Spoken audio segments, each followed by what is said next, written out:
1960, Sharpeville, a black township in the industrial area south of Johannesburg, a peaceful crowd gathered to protest against the passed laws was shot at by police. 69 people died. The nationalist government imposed martial law. All opposition was banned and thousands were jailed. When it became clear that all means of peaceful negotiation had been exhausted, Mandela went underground to lead the armed struggle. We have made it very clear in our policy that South Africa is a country of many races. There is room for all the various races in this country. There are many people who feel that it is useless and futile for us to continue talking peace and non-violence against a government whose reply is only savage attacks on an unarmed and defenseless people. Key government installations were targeted for sabotage. Mandela became known as the Black Pimpernel. In 1962, Mandela was captured, charged with leaving the country illegally, and sentenced to imprisonment for 5 years. Shortly afterwards, his ANC comrades were captured with evidence which incriminated Mandela. He returned to court for the Rivonia trial, where he and 8 others faced a possible death penalty. The very speech which was made by Nelson consolidated the spirit of the people outside, because it was a defiant spirit.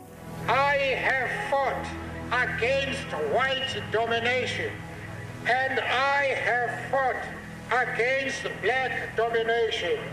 I have cherished the idea of a democratic and free society in which all persons live together in harmony and with equal opportunity. It is an ideal which I hope to live for and to achieve. But if needs be, it is an ideal for which I am prepared to die. When Nelson Mandela and several of his colleagues were sentenced to life imprisonment in 1964, the political convicts were sent to Robben Island, the Bleak Island prison off the Western Cape Coast. Nelson Mandela was 45 years old when he became prisoner number 466 of 1964. He would be in his early...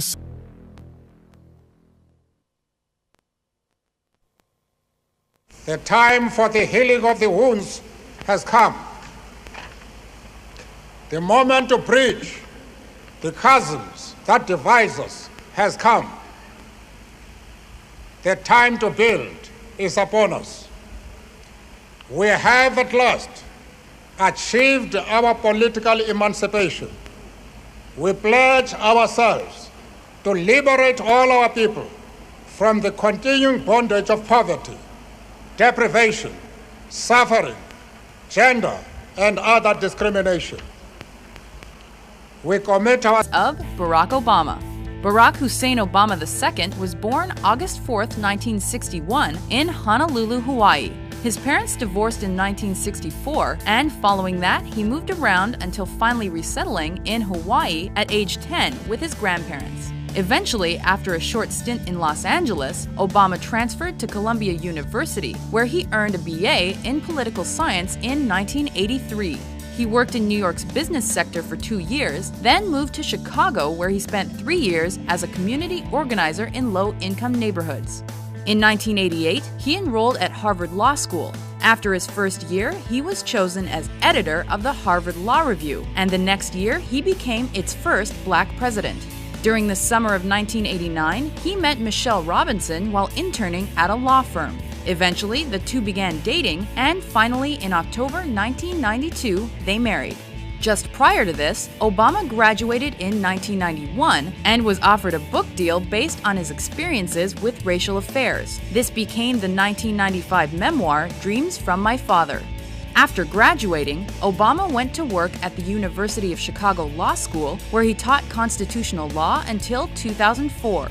In 1992, he spearheaded Illinois' Project Vote campaign to encourage African American voter registration. The next year, he joined a local law firm and continued his community development efforts. In 1996, Obama was elected to the Illinois State Senate, where he received bipartisan support. While there, he helped expand health care and cut taxes for working families. He was re-elected, but lost a bid for the U.S. House of Representatives in 2000. In 2004, he was successfully elected to the U.S. Senate. He worked with the Republican Party to bring transparency to government, pass lobbying reform, and destroy weapons of mass destruction. Obama further raised his profile by addressing the 2004 Democratic National Convention with a speech that was watched. If there is anyone out there who still doubts that America is a place where all things are possible, who still wonders if the dream of our founders is alive in our time, who still questions the power of our democracy, tonight is your answer.